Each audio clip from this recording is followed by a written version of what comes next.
وقل جاء الحق وزهق الباطل إن الباطل كان زهوقا إن الحمد لله نحمده ونستعينه ونستغفره ونعوذ بالله من شرور أنفسنا ومن سيئات أعمالنا من يهده الله فلا مضل له ومن يضلل فلا هادي له وأشهد أن لا إله إلا الله وأشهد أن محمدا عبده ورسوله أرسله بالحق بشيرا ونذيرا أما بعد فإن خير الحديث كتاب الله وخير الهدي هدي محمد صلى الله عليه وسلم فإن خير الأمور عوازمها وشر الأمور محدثاتها وكل محدثة بدعة وكل بدعة ضلالة وكل ضلالة في النار فأعوذ بالله من الشيطان الرجيم بسم الله الرحمن الرحيم إنا كل شيء خلقناه بقدر. محترم حضرات، بزرگوں، دوستوں، عزیزوں، ماں اور بہنوں، اللہ تعالیٰ کا فضل و کرم ہے کہ ہم سب اللہ کی اس بارگاہ میں شریک ہیں۔ اللہ ہم سب کو جمعے کا پورا ثواب عطا فرمائے۔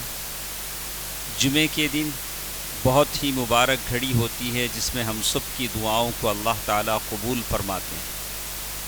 ہم تمام انسان اس دنیا میں بستے ہیں تو روزانہ کبھی اچھی خبر سننے کو ملتی ہے، کبھی ایسی خبریں سننے کو ملتی ہیں جس سے دل غمگین ہوتا ہے، دل دکھ محسوس کرتا ہے۔ تو آدمی کبھی سوچتا ہے کہ ایسا کیوں ہوتا ہے۔ کل ہم نے احمد آباد گجرات کے اس بوئنگ کے کریش کی خبر سنی جس میں 242 لوگوں کی لاشیں ملی۔ اس پر ہمارا دل افسوس کرتا ہے کہ یہ انسانی جان ہے۔ اس سے قطع نظر کہ یہ کون سے لوگ تھے، کس مسلک کے تھے، کس مذہب کے تھے، یہ نہیں ہے، یہ کہ یہ انسان تھے، یہ مرنے والے ایک انسان تھے، ان کے جذبات تھے، ان کی خواہشیں تھیں، امنگیں تھیں، بڑی بڑی خواہشیں انہوں نے دل میں بسائے ہوئے تھے۔ اور کچھ ایسے بھی جہاں ہوائی جہاز گرا وہ پڑھنے والے طلباء تھے، میڈیکل کالج کے طلباء تھے، برتنوں میں ابھی کھانا رکھا ہوا تھا، کھانے کا ٹائم تھا، بچے کھانے بیٹھے ہوئے تھے اور برتنوں میں کھانا ویسے ہی رکھا ہوا ہے، ان میں سے کچھ نے موت کو گلے لگا لیا۔ تو ٹھیک ہے، یہ ساری باتیں ہم سنتے ہیں، دیکھتے ہیں، اور اس فلائٹ میں کوئی ایسی دلہن بھی تھی جو اپنے نوشاہ سے ملنے جا رہی تھی، نئی نویلی دلہن تھی۔ ایک طرف میاں بیوی بیٹھے ہیں ڈاکٹر، دوسری سیٹوں پر 3 معصوم بچے ان کے بیٹھے ہیں۔ یہ ساری چیزیں ہم نے دیکھا، لیکن یہ ساری چیزیں بعد میں دیکھنے والوں کو کیا پتہ دیتی ہیں، آپ کو کیا عبرت دیتی ہیں، آپ کو کیا سبق دیتی ہیں؟ یہ سبق دیتی ہیں کہ زندگی کا کوئی بھروسہ نہیں۔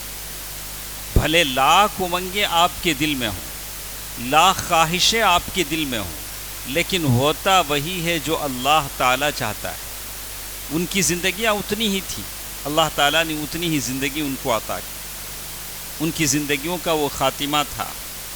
تو دل افسوس کرتا ہے، رنجیدہ ہوتا ہے کہ انسانی جانیں تلف ہو گئیں، انسانی جانیں چلے گئیں، لیکن قدر اللہ ما شاء وما فعل، ہوتا وہی ہے جو اللہ تعالیٰ نے مقدر کیا ہے۔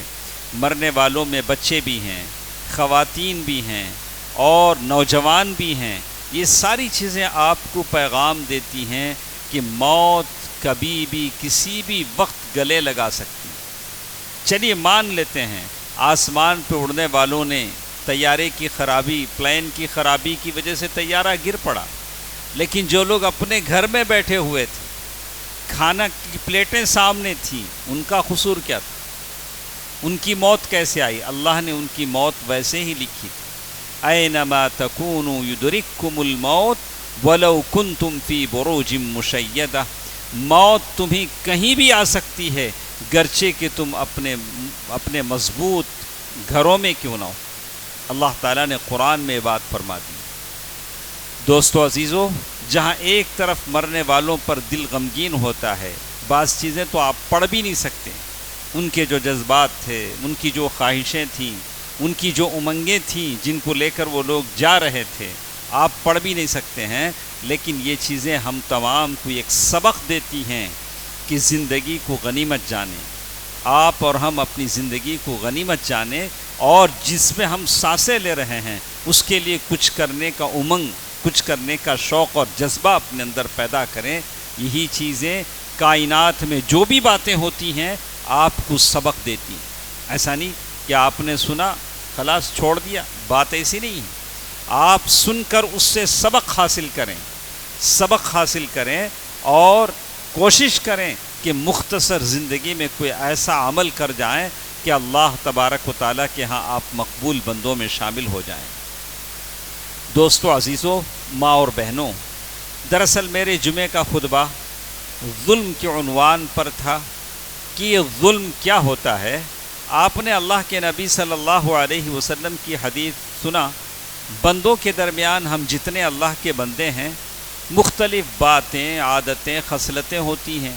اللہ تعالیٰ نے بعض مذموم خصلتوں کی مذمت کی ہے۔ کچھ عادتیں اچھی ہوتی ہیں، کسی میں سخاوت ہے، کسی میں حسن اخلاق ہے، کسی میں کوئی اچھا بات کرنے کا انداز ہے، لیکن کسی میں ظلم کی عادت بھی ہوتی، وہ دوسروں پر ظلم کرتا ہے۔ تو اللہ کے نبی صلی اللہ علیہ وسلم نے حدیث قدسی میں فرمایا، یا عبادی انی حرمت الظلم علی نفسی وجعلته بینکم محرما فلا تظالموا۔ اے میرے بندو، میں اپنے آپ پر میں نے ظلم کو حرام کر لیا ہے۔ اللہ تعالیٰ اپنے آپ پر ظلم نہیں کرتے ہیں، اللہ نے اپنے آپ پر ظلم کو حرام کر لیا ہے۔ وَجَعَلْتُهُ بَيْنَكُمْ مُحَرَّمًا، اور میں نے تم پر بھی ظلم کو حرام کیا ہے۔ فَلَا تَظَالَمُوا، آپس میں ایک دوسرے پر ظلم نہ کرو۔ یہ کون کہہ رہے ہیں؟ حدیث قدسی ہے، اللہ کے بات کو نبی رحمت للعالمین نقل کر رہے ہیں کہ لوگوں ایک دوسرے پر ظلم نہ کرو۔ اللہ کے نبی صلی اللہ علیہ وسلم نے اور ایک حدیث میں فرمایا کہ تم ظلم نہ کرو، فَإِنَّ الظُّلْمَ ظُلْمَاتٌ يَوْمَ الْقِيَامَةِ، اس لیے کہ ظلم قیامت کے اندھیروں میں سے ایک اندھیرا ہوگا۔ بہت سارے اندھیرے قیامت میں ہوں گے، اس میں سے قیامت میں ظلم بھی ایک اندھیرا ہوگا۔ پھر اللہ کے نبی صلی اللہ علیہ وسلم نے اس حدیث جابر بن عبداللہ رضی اللہ تعالیٰ عنہ کی حدیث میں کہا وَاتَّقُوا الشُّحَّ، اسی طرح بخیلی سے بچو، حرص سے بچو۔ فَإِنَّ الشُّحَّ أَهْلَكَ مَنْ كَانَ قَبْلَكُمْ، یہی حرص ہے، یہی ہوس ہے، یہی بخیلی ہے جس نے تم سے پہلے لوگوں کو قتل کر دیا، ہلاک کر دیا۔ اس نے ان کو خون بہانے پر ابھارا تو انہوں نے خون بہا دیا۔ اللہ کے نبی صلی اللہ علیہ وسلم نے ان عادتوں سے منع کیا۔ دوستو عزیزو، ماں اور بہنوں، ظلم تین طرح کا ہوتا ہے۔ آپ لوگ، میں اور سب سوچیں کہ کہیں میں ظالم تو نہیں ہوں، کہیں میں ظالم تو نہیں ہوں۔ ایک ظلم وہ ہوتا ہے جو آدمی اللہ کے ساتھ ظلم کرتا ہے، اللہ کے ساتھ ظلم کرتا ہے۔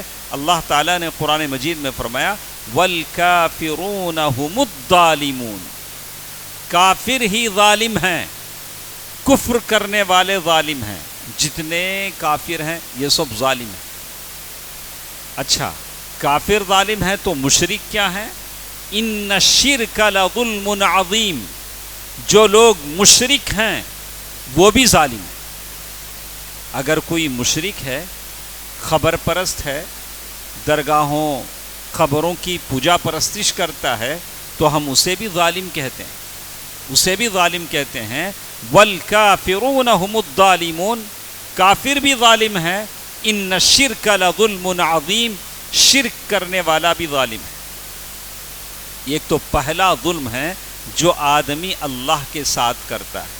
اللہ نے اسے کھلایا، پلایا، ہاں ماں کے پیٹ سے نکال کے جوان بنایا، شادی ہوئی، بچے ہوئے، لیکن کسی اور کے نام کی ڈوری باندھ لیتا ہے، کسی اور کے نام کی تعویذ باندھ لیتا ہے، کسی اور کے قبر پر جا کر منتیں مانگتا ہے، نظر و نیاز کرتا ہے۔ اس سے بڑھ کر ظالم کون ہوگا؟ کھلایا کسی نے، پوجا پرستش کر رہا ہے کسی کی، اس کو تو اللہ اکبر کہنا چاہیے، اللہ کا نام لینا چاہیے۔ اذکروا اللہ ذکرا کثیرا، اللہ نے کہا کہ اللہ کا بہت زیادہ ذکر کرو۔ پہلا ظالم وہ ہے جو اللہ کے ساتھ ظلم کرتا ہے، دوسرا ظالم وہ ہے جو اپنے آپ پر ظلم کرتا ہے۔ اپنے آپ پر ظلم کرنا کیا ہوتا ہے؟ آپ اپنے آپ پر ظلم کیسے کرتے ہیں؟ تو ابن قیم رحمہ اللہ نے فرمایا غرق فی الشہوات والمعاصی، آدمی شہوتوں میں، گناہوں میں ڈوب جاتا ہے تو وہ اپنے جسم کو جنت کے لیے پیش کرتا ہے۔ اللہ نے آپ کا یہ جسم بنایا، نازک جسم ہے، نازک گوشت ہے، آپ اور میں اگر گناہ کر کے اس جسم کو جہنم کے حوالے کر رہے ہیں تو اس سے بڑھ کر کون ظالم ہوگا؟ اس سے بڑھ کر کون ظالم ہوگا؟ اگر میں نمازیں چھوڑ دوں، اللہ کے نبی کی نافرمانی کرنے لگوں، شہوتوں میں ڈوب جاؤں، تو اس سے بڑھ کر ظالم کون ہو سکتا ہے؟ آپ نے دیکھا نہیں آج دنیا میں کیا کیا ہو رہا ہے؟ آپ میڈیا جانتے ہیں، اور شارٹ کے نام پر پتہ نہیں صبح سے شام تک کتنے لانگ ہم دیکھ لیتے ہیں موبائل میں، تو یہی تو بتا رہا ہے کس کی بہو کس کے ساتھ بھاگ گئی، کس دلہن نے کس نوشا کو قتل کر دیا، کس نے کیا پلان بنا دیا، کس نے ڈرم میں اتار دیا، کس نے، یہ ساری چیزیں آپ کو بتاتی ہیں کہ یہ دنیا ہے جہاں اتنے سارے گناہ ہوتے ہیں، اور سب کی جڑ ہے بے حیائی ہے، اختلاط ہے، مرد اور عورت کا ملنا جلنا ہے، اور دونوں میں یہ جو باتیں جو ہوتی ہیں فونوں پر، یہ سارے اسباب ہیں جس کی وجہ سے سارے بے حیائی کا بازار گرم، یہ قتل، یہ غارت گری اور یہ اپنوں کو قتل کرنا، یہ ساری چیزیں ہیں جو جس کا ایک ہی نتیجہ ہے کہ بے حجابی، پردہ نہ کرنا، عورت کا پردہ نہ کرنا، اپنے حسن کی نمائش کرنا، اور نوجوانوں کا اپنے آپ پر کنٹرول نہ کرنا، اور یہ بے حیائی کی چیزیں جو موبائل میں دکھتی ہیں جس کی وجہ سے سارے گناہ ہوتے ہیں۔ اور ایسا کرنے والا آدمی اپنے آپ پر ظالم ہے، جو گناہوں میں ڈوب کر اپنے آپ پر ظلم کرتا ہے۔ یہ دوسری قسم ہوئی۔ تیسرے ظالم کون ہیں؟ تیسرے ظالم وہ ہیں جو دوسروں پر ظلم کرتے ہیں۔ دوسروں پر ظلم کرنا کیسے ہوتا ہے؟ کچھ مثالیں انہوں نے یہاں بیان کی، میں نے یہ مثالیں نوٹ کی ہیں، آپ سنیں، سن کر کوشش کریں کہ اس سے اپنے آپ کو دور رکھیں۔ پہلی چیز میں نے بیان نہیں کی، دوسری چیز بھی بیان نہیں کی، تیسری چیز جو آدمی دوسروں پر ظلم کرتا ہے وہ کیا کیا ہوتا ہے، اسی کا ذکر میں نے یہاں کیا ہے۔ کچھ اور ضروری باتیں بھی مجھے جمعے کے خطبے میں آپ کے سامنے بولنی ہیں، مختصر اس بارے میں کچھ باتیں ہیں۔ شیخ نے ایک چھوٹا سا عربی میں کتابچہ لکھا تھا، پامفلیٹ لکھا تھا، اسی کا ترجمہ میں آپ کے سامنے پیش کر رہا ہوں، کیسے لوگ دوسروں پر ظلم کرتے ہیں۔ تو پہلی چیز انہوں نے کہا کہ غصب الارض۔ غصب الارض کیا ہوتا ہے؟ کسی کے زمین پر قبضہ کر لینا۔ کسی نے گھر کرائے پر دیا، 10 سال ہو گئے، 15 سال ہو گئے، نیت بدل گئی، اچھا ہمیں اونر، اب کرایہ دار بن کر آئے تھے اور سمجھنے لگے زمانہ گزر گیا تو ہم ہی اونر ہیں، اور جب مالک مکان آیا تو بولا نہیں ہم خالی نہیں کرتے، کورٹ کو جاتے۔ بولا کہ یہ ظالم ہے، ارے آپ مالک نہیں ہیں، آپ کرایہ دار ہیں، دکان پر قبضہ کر لیا، اب خالے کرنے کے بعد گڈ ول دیجیے۔ ارے ایک تو قبضہ، دوسرا گڈ ول کی مانگ کر رہے ہیں۔ یہ گڈ ول کیا ہوتا ہے مجھے نہیں معلوم، نہیں، لیکن لوگ مانگتے ہیں۔ دکان خالی کرنے کے لیے بھاری پیسہ مانگتے ہیں، 1 لاکھ 2 لاکھ، سبحان اللہ۔ دکان اس کا کرایہ دینے کے بجائے الٹا دکان چھوڑنے کے پیسے مانگ رہا ہے، تو یہ ظالم ہے اللہ کے نبی صلی اللہ علیہ وسلم۔ اسی طرح وہ جو اپنے بہن کی زمین مار لیتا ہے، بڑا بھائی گھر میں ہے، باپ کا انتقال ہو گیا، تو بڑا بھائی کی نیت بدل جاتی، چھوٹے بھائی ساروں سے کہتا اب میں گھر کا مالک۔ ارے بڑا بھائی تو ہے، باپ کا انتقال ہو گیا ہے تو تیرا فرض بنتا ہے کہ فوراً جائیداد کا بٹوارا کر، فوراً جائیداد کو بانٹ دے۔ تو اسی لیے علماء نے کہا کہ باپ کے جنازے کو دفن کر کے آنے کے بعد سب سے پہلا کام یہ کرو کہ جائیداد بانٹ دو، تاکہ خاندان میں محبت باقی رہے۔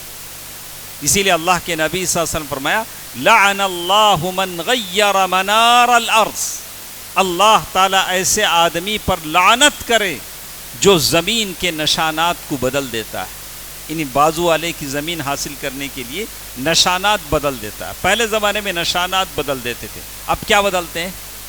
ڈاکومنٹ ہی بدل دیتے ہیں۔ ڈیجیٹل زمانہ ہے، ہاں آپ کو پتہ بھی نہیں چلے گا کہ آپ کی زمین کہاں ہے۔ تو اللہ کے نبی صلی اللہ علیہ وسلم نے اتنے سالوں پہلے کہا لعن اللہ من غیر منار الارض۔ اللہ کے نبی صلی اللہ علیہ وسلم کی اس حدیث کو غور سے سنیں، ہر وہ بھائی، ہر وہ بہن، ہر وہ کرایہ دار اس حدیث کو اچھی طرح سن لے۔ اللہ کے نبی صلی اللہ علیہ وسلم نے فرمایا، ام المؤمنین عائشہ رضی اللہ تعالی عنہا فرماتی ہیں من ظلم قید شبر من الارض طوقہ بسبع اراضین۔ ام المؤمنین عائشہ رضی اللہ تعالی عنہا فرماتی ہیں کہ اگر کسی کی زمین ظلم سے بالشت بھر زمین آپ نے اپنے زمین میں ملا لی ہے تو اللہ 7 دگنے زمین بڑھا کر آپ کے کاندھے پر ڈال دیں گے۔ قیامت کے دن آپ وہ زمین لے کر آئیں گے اللہ کے سامنے، وہ زمین آپ کے کاندھے پر ہوگی۔ آپ نے بھلے وہ زمین جائیداد میں ماری ہو، بہن کی جائیداد ہو، چھوٹے بھائی کی جائیداد ہو، ایسا بہت دیکھنے میں آیا ہے۔ بیچارہ بھائیوں میں سے کوئی بھائی باہر جا کے محنت کرتا ادھر پوری زندگی، ادھر یہاں جو بھائی گھر میں وہ بھائی قبضہ کر، اچھا تو کمایا نا باہر جا کو تو وچ کما لے، یہ گھر میرا۔ سبحان اللہ، کوئی گھر کسی کا نہیں ہوتا ہے، کوئی گھر کسی کا نہیں ہوتا ہے۔ باپ کی جتنی جائیداد ہے وہ بہنوں میں بھائیوں میں برابر کی برابر تقسیم ہوتی ہے۔ اگر ماں زندہ ہے تو ماں کا بھی حصہ ملتا ہے۔ یہ قبضہ کر لینے کی روایت مسلمانوں کی نہیں، یہ غیروں کی روایت۔ ہمارا تو طریقہ ہے کہ قرآن نے پورا آیت المیراث، سب سے بڑی آیت آیت المدائنہ یا آیت المیراث، جو کئی جگہ کہا کہ ان آیتوں کے مطابق آدمی اپنی وراثت تقسیم کرے۔ ظلم کی یہ پہلی قسم ہے، پہلی قسم ہے کہ کسی کا زمین ہتھیا لیا جائے جھوٹی باتوں سے، جھوٹی چیزوں سے۔ ظلم کی ایک دوسری قسم انہوں نے بتائی، مماطلۃ من لہ علیہ حق، مماطلۃ من لہ علیہ حق۔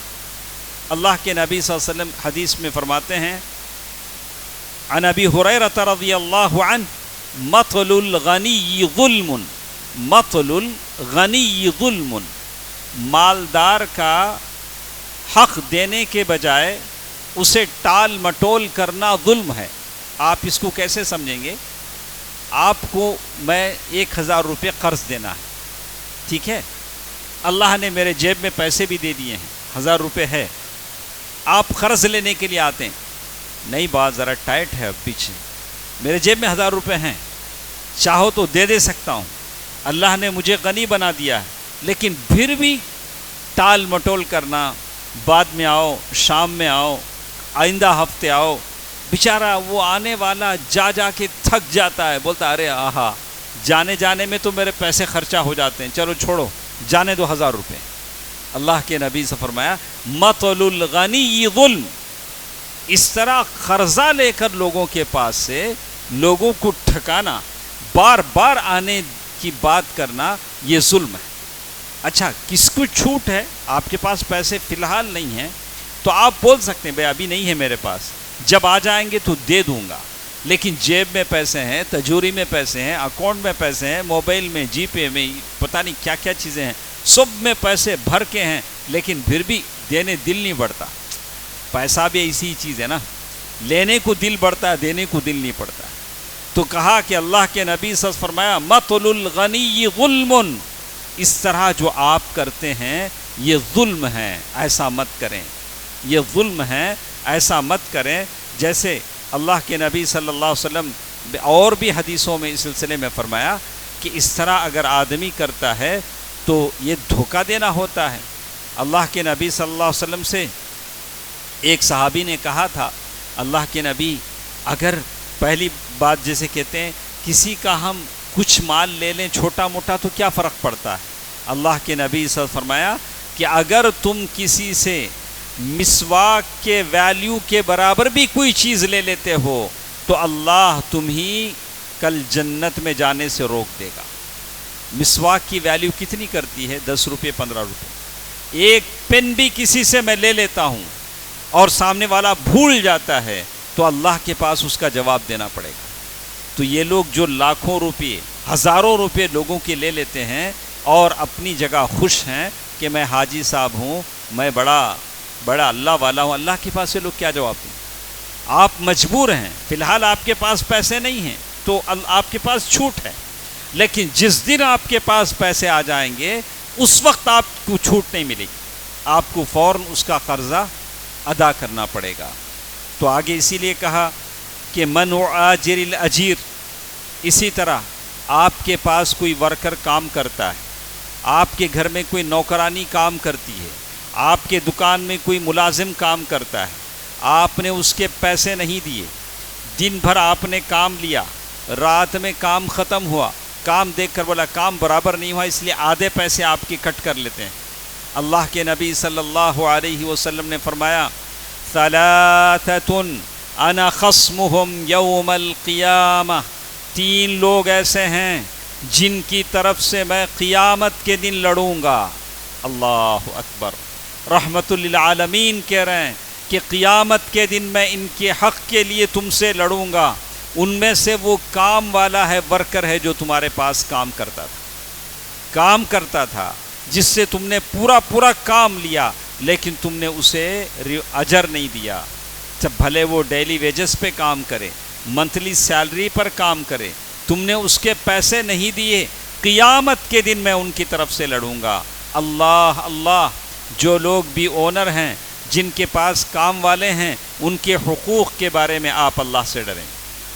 شیخ نے اس پامفلیٹ میں ایک واقعہ لکھا، ایک آدمی کا واقعہ لکھا۔ ان کے پاس ایک آدمی کام کرتا تھا، ایک کہیں سے جا کے کام کر رہا تھا، دوسری کنٹری کا تھا، تو کہا کہ 1 مہینہ گزر گیا، راتب سیلری نہیں ملی، دوسرا مہینہ گزر گیا، سیلری نہیں ملی، تیسرا مہینہ بھی گزر گیا، جا کر اس سے مانگنے لگا، بولا کہ نہیں دیتا میں سیلری، بولا کہ بہت دعائی دی کہ بھائی مجھے بچے بھوکے ہیں، مجھے گاؤں سیلری بھیجنی ہے، تو اس نے اتنی جسارت کی، کیا کر سکتا ہے کر لے، بد دعا دینا ہے دے لے، اور اگر کعبۃ اللہ عمرے پہ جا کے کعبے کا پردہ پکڑ کے بھی بد دعا دے سکتا ہے تو دے لے۔ سبحان اللہ، کتنی بڑی جرأت اس نے کی۔ اور انہوں نے اس میں لکھا کہ اس نے ویسے ہی کیا، بلا کہ اللہ کے بارگاہ میں پہنچا، اس نے بد دعا کی۔ چند دنوں کے بعد اللہ تعالیٰ کا اصول ہے کہ اللہ ظالم کو کبھی نہیں چھوڑتا، بھلے آپ کو لگتا ہے کہ ظالم مزے میں ہے لیکن ایسا نہیں ہوتا ہے، ظالم آج نہ کل ضرور اللہ کی پکڑ میں آ ہی جاتا ہے۔ تو اس میں انہوں نے لکھا کہ سارا جسم ان کا بیکار ہو گیا، ہسپتال میں ایڈمٹ ہوئے، اور جب دوسرے لوگوں کے ساتھ دیکھنے کے لیے بھی پہنچا تو انہوں نے کہا کہ حل دعوت علیہ، کیا تو نے میرے خلاف بد دعا کی؟ کہا کہ ہاں، تم نے جیسے بولا ویسے ہم نے بد دعا کیا، تو اللہ نے میری بد دعا قبول کر لی۔ تو بہت رویا، بیٹے کو بلا کر کہا کہ اس کا جو بھی حق ہے اسے واپس کر دو، اس کی جو بھی حق ہے اس کا ادا کر دو، کچھ زیادہ دو، اور اس سے کہو کہ اللہ سے میری شفا کی دعا کرے، اللہ مجھے شفایا بھی دے دے۔ دوستو عزیزو، مظلوم کی بد دعا کبھی بیکار نہیں جاتی، مظلوم کی بد دعا اللہ تعالیٰ قبول کرتے ہیں۔ یاد رکھیں، کبھی کسی کے حق میں آپ سے ظلم نہ ہو، چاہے آپ کے کام کرنے والے کے حق میں یا اس سے جس سے آپ نے قرضہ لیا ہے۔ اسی طرح ایک اور چیز انہوں نے یہاں نقل کیا ہے، یعنی جھوٹی قسم کھا کر لوگوں سے اپنا دوسرا حق لوگوں کا لے لینا، آپ کی چیز نہیں ہے، آپ خواہ مخواہ جھوٹی قسم کھا کر لوگوں کا حق لے رہے ہیں. جیسے لوگ بہت سارے ہیں قسم کھانے میں شرماتے نہیں ہیں. معلوم ہے کہ میں جھوٹی قسم کھا رہا ہوں اور کورٹ تک بات جاتی ہے تو کورٹ میں جو ایویڈنس دیتے ہیں وہ بھی جھوٹا ہوتا ہے. لیکن حق لینا ہوتا ہے. آپ کو معلوم ہے کہ یہ چیز میری نہیں ہے اور غلط ایویڈنس بنتا کے جھوٹی قسمیں کھا کے لوگ لے لیتے ہیں. تو اللہ کے نبی صلی اللہ علیہ وسلم نے فرمایا من قطع حق امرئ مسلم بیمینہ، کہ اللہ کے نبی صلی اللہ علیہ وسلم فرمایا کہ جو آدمی جھوٹی قسم کھا کر کسی مسلمان کا حق مار لیتا ہے اللہ تعالیٰ ایسے آدمی کے لیے جہنم کو واجب کر دیتے ہیں، جنت اس کے لیے حرام ہو جاتی ہے. ایک تو جھوٹی قسم کھایا اور دوسرا سامنے والے کا حق مارا ہے. دوستو عزیزو، یہ ظلم کے طریقے ہیں، اس سے آپ کو بچنا ہے. ایک اور چیز جس کا انہوں نے کیا، السحر. لوگوں پر ظلم یہ بھی ہے کہ لوگ جادو ٹونے کا سہارا لیتے ہیں حسد کی وجہ سے. سامنے والا محنت کرتا ہے، کماتا ہے، اس کے بچے اچھے پڑھتے ہیں، لیکن ان کی آنکھیں اس کو برداشت نہیں کر سکتی. اچھا کیا کرنا؟ اچھا جادو کریں گے. چلو جادو کرنے والے بھی مل جاتے ہیں، ان کو پیسہ چاہیے، ان کو بربادی چاہیے. تو آدمی لوگوں پہ جادو کرواتا ہے، جادو ٹونا کرواتا ہے. جادو سے بچنے کا علاج اللہ کے نبی صلی اللہ علیہ وسلم فرمایا. چونکہ ہم لوگ دعائیں پڑھتے نہیں ہیں اسی لیے ساری چیزیں ہم پر اثر کرتی ہیں. اگر ہم جو دعائیں پڑھتے رہیں تو کوئی چیز ہم پر اثر نہیں کرے گی. اللہ کے نبی صلی اللہ علیہ وسلم نے اسی لیے فرمایا اجتنبوا السبع الموبقات، 7 بڑی بڑی گناہوں سے، ہلاک کرنے والی گناہوں سے بچو. اس میں اللہ کے نبی صلی اللہ علیہ وسلم نے فرمایا السحر وقتل النفس والتولى یوم الزحف. اللہ کے نبی صلی اللہ علیہ وسلم فرماتے ہیں کہ ماں باپ کی نافرمانی کرنا، جنگ کے میدان سے پیٹ پھیر کر بھاگ جانا اور جادو کرنا، یہ سب بڑے بڑے گناہ ہیں. جادو بھلے کوئی بھی قسم ہو، جادو کروانا بھی غلط ہے، جادو کا علاج جادو سے کروانا بھی غلط ہے، بلکہ آدمی دعاؤں سے جادو کا علاج کروائے گا. یہ بڑا ظلم ہے.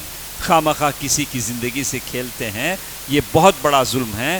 خاص کر جادو کی وہ قسم جو میاں بیوی کو جدا کرنے کے لیے استعمال ہوتی ہے. دیکھتے ہیں کہ کوئی جوڑا اچھا جی رہا ہے، خوشیوں میں ہے، کمائی بھی اچھی ہے، بچے بھی صحت مند ہیں، خوشی خوشی گھرانہ ہے، تو ہم کو برداشت نہیں ہوتا. ہم چاہتے ہیں کہ ہم وہ بھی اسی طرح برباد ہو جائے جیسے ہم برباد ہیں. اچھا کیا کرنا؟ جادو کا سہارا لینا. تو سبحان اللہ، کتنا بڑا ظلم ہے. آپ بھی کوشش کریں، آپ بھی محنت کریں، اللہ تعالیٰ سے دعا کریں کہ اللہ آپ کی زندگیوں میں بھی خوشیاں عطا فرمائیں. اس سے بہتر، اس سے بدتر کہ آپ ایسا کام کریں جو جائز نہیں ہے، جو حرام ہے، حرام ہے. ایک اور چیز جو شیخ نے وہاں ذکر کیا، ظلم یہ بھی ہے عدم العدل بین الابناء. یہ بھی بہت زیادہ ہمارے پاس ہوتا ہے. ہمارے پاس یہ ظلم کی بڑی قسم ہمارے سوسائٹی میں بہت ہوتی ہے. کیا ہوتی ہے؟ سارے بیٹوں کو ایک نگاہ سے باپ کا نہیں دیکھنا. ایک بیٹے کو الگ طریقے سے، ایک بیٹے کو الگ طریقے سے، بیٹی کو الگ طریقے سے اگر ماں باپ دیکھتے ہیں تو یہ بہت بڑا ظلم ہے. ایسا نہیں ہونا چاہیے. آپ نے سنا ہوگا نعمان بن بشیر رضی اللہ عنہ کی وہ حدیث ہے. نعمان بن بشیر رضی اللہ عنہما وہ کہتے ہیں کہ میرے ابا جو بشیر ان کا نام تھا، وہ مجھے کوئی گفٹ دینا چاہتے تھے اور انہوں نے طے بھی کر لیا تھا کہ مجھے گفٹ دیں گے، کوئی خاص گفٹ تھا. تو ماں کے پاس جب بات پہنچی تو امی نے کہا کہ نہیں، آپ کیسا صرف ایک بیٹے کو دے سکتے؟ میں جب تک اللہ کے نبی صلی اللہ علیہ وسلم اس بات کو راضی نہیں ہوں گے، میں راضی نہیں ہوں گا. اللہ کے نبی گواہ اس پر بنے تب میں بھی راضی. تو نعمان ابن بشیر رضی اللہ عنہما کہتے ہیں کہ میرے ابا اللہ کے نبی صلی اللہ علیہ وسلم کے پاس پہنچے، کہا کہ اللہ کے نبی، میں اس کو ایک تحفہ دینا چاہتا ہوں لیکن میری بیوی راضی نہیں ہے. بولتی کہ جب تک آپ راضی نہیں ہیں اس سے نہیں راضی ہے. اللہ کے نبی صلی اللہ علیہ وسلم نے پوچھا انا حلتا، کیا تم نے سارے بیٹوں کو ایسا گفٹ دیا ہے؟ تو انہوں نے کہا کہ نہیں اللہ کے نبی، میں نے خاص ان کو دینے کا ارادہ کیا. اللہ کے نبی صلی اللہ علیہ وسلم نے فرمایا کہ میں ظلم پر گواہ نہیں بنتا. یہ ظلم ہے سارے بیٹے تمہارے ہیں، تم ایک بیٹے کو تو دے رہے ہو، دوسرے بیٹوں کو محروم کر رہے ہو، ایسا نہیں ہوگا، میں ظلم پر گواہ نہیں بننا چاہتا۔ تو سارے باپوں کے لیے پیغام ہے، بچوں کے دلوں میں نفرت کیوں پنپتی ہے؟ اسی لیے پنپتی ہے کہ آپ ایک محبت اور پیار و محبت سارے بیٹوں کو ایک طرح سے نہیں کرتے، یکساں طور پر نہیں دیتے، آپ بچوں میں بھید بھاؤ کرتے ہیں۔ اور اسی طرح بیٹیوں کا بھی معاملہ ہے، بیٹیوں کا بھی معاملہ ہے، ساری اولاد آپ کی ہے، ساری اولاد آپ کی ہے، خاص کر اولاد میں کوئی معذور ہے، کوئی کم پڑھا لکھا ہے، تو دوسری اولاد فراخ دلی کے ساتھ باپ سے کہے کہ اس کے لیے کچھ زیادہ دے دیں تاکہ وہ ہماری طرح اچھی زندگی گزر سکے، اچھی زندگی گزار سکے۔ یہ بھی ایک قسم ہے جو ظلم کی ادا ہوتی ہے۔ کچھ اور چیزیں انہوں نے یہاں ذکر کیا ہے، حبس الحیوانات حتی تموت، بہت ساری باتیں ہمارے ساتھ ہیں۔ جو لوگ چڑیا بلی پالتے ہیں، کبھی اسے دانہ پانی کے بغیر قید کر دیتے ہیں۔ بلی پالنا یہ تو بڑا عجیب قصہ ہے بلی پالنے کا۔ ہاں، پہلے ہی ہمارا ٹائم آدھا موبائل میں چلا جاتا ہے، آدھا بلی میں چلا جائے تو شوہر بیوی کو، بیوی شوہر کو کون سا ٹائم دے گا؟ ہاں، پہلے ہی ٹائم ہمارے پاس نہیں ہے۔ ہاں، میں نے ایسی شکایتیں بھی سنی ہیں کہ بہت سارے شوہروں نے کہا کہ حضرت میں جب بھی جاتا ہوں میری محترمہ کی گود میں بلی ہوتی ہے۔ ارے تم کو بلی ہی پالنا تھا تو شادی کیوں کی؟ ہاں، تو اگر موبائل پالنے لگیں، عورتیں بلیاں پالنے لگیں تو یہ دنیا کیسے چلے گی؟ یہ دنیا میں صبر و سکون کیسے حاصل ہوگا؟ یہ کیسے آگے، یہ نسلیں آگے بڑھیں گی؟ یہ کیسے زندگیاں خوش و خرم ہونے لگیں گی؟ ٹھیک ہے، یہ جانور ہیں، کبھی پالے جاتے ہیں، لیکن اس کے کچھ حد ہوتے ہیں۔ جہاں تک کتے کا سوال ہے تو کتا تو کہا کہ روزانہ ایک خیرات بغیر ضرورت کے شوق کے لیے کوئی پالتا ہے تو اس میں سے ایک خیرات کم ہو جاتا ہے، اگر ضرورت کے لیے کوئی پالتا ہے تو بات الگ ہے۔ تو بہرکیف تو اللہ کے نبی صلی اللہ علیہ وسلم نے اس عورت کا ذکر کیا جس نے بلی کو باندھ کے رکھا، اس نے دانہ پانی نہیں دیا یہاں تک کہ وہ بلی مر گئی۔ بھلے آپ کبوتر پالیں، چڑیا پالیں، یا وہ مچھلی پالیں، کچھ بھی پالیں، لیکن اگر آپ اسے صحیح طور پر غذا نہیں دیتے ہیں اور اس کی موت ہو جاتی ہے تو پھر آپ مشکل میں ہیں۔ تو بہتر ہے کہ آدمی ان چیزوں کے ساتھ ظلم نہ کرے۔ بہرکیف یہ ظلم کی قسمیں تھیں جو میں نے آپ کے سامنے بیان کی ہیں۔ کچھ اور دو باتیں مجھے آج کے اس جمعے کے خطبے میں آپ کے سامنے بیان کرنی ہیں۔ وہ یہ کہ ابھی جون کا مہینہ ہے، جون کے مہینے میں تعلیمی ادارے اسکول کھل جاتے ہیں، تو ہم یہ کوشش کریں کہ ہم مسلمانوں کے اندر پڑھے لکھے افراد تیار ہوں۔ ہم مسلمانوں کا کوئی بچہ ایسا نہ رہے جو اسکول جانے سے محروم ہو جائے۔ ہم لوگ کرتے کیا ہیں؟ ہم لوگ ثواب کمانے کی اتنا شوق رکھتے ہیں کہ رمضان میں 2 کلو چاول بانٹ دیا، 10 کلو یہ بانٹ دیا، گیہوں بانٹ دیا، آٹا بانٹ دیا۔ ٹھیک ہے، بانٹتے رہیں، آپ بانٹتے رہیں، لیکن بولتے یہ ساری چیزیں اچھی چیزیں ہیں، لیکن میں کہتا ہوں جتنے مالدار بیٹھے ہیں، جتنے اللہ والے جن کو اللہ نے دولت دی ہے، قوم کی ایک بچے کی اسکول کی فیس کا خرچہ سنبھالی، یہ بچہ بڑا ہوگا، قوم کے لیے ایک مفید نوجوان بنے گا، لیکن کام مستقل ہونا چاہیے۔ ایک بچے کی کفالت آپ لے لیں، آپ نے دیکھا نہیں وہ بچہ جو ابھی کسی کو پیسہ ملا تھا، اور دیکھیے ہمارے بچوں کا ذہن بھی کیسے، میں نے رپورٹ پڑھی، اللہ بہتر جانتا ہے، تصویریں بھی دیکھی، کہاں تک سے اللہ بہتر جانتا ہے۔ تو وہ بچہ جس کو کچھ پیسے ملے اور اس نے جا کر وہ پیسوں کی بیگ جا کر حوالے کر دیا، اس سے پوچھا گیا کہ تمہاری کوئی خواہش ہے؟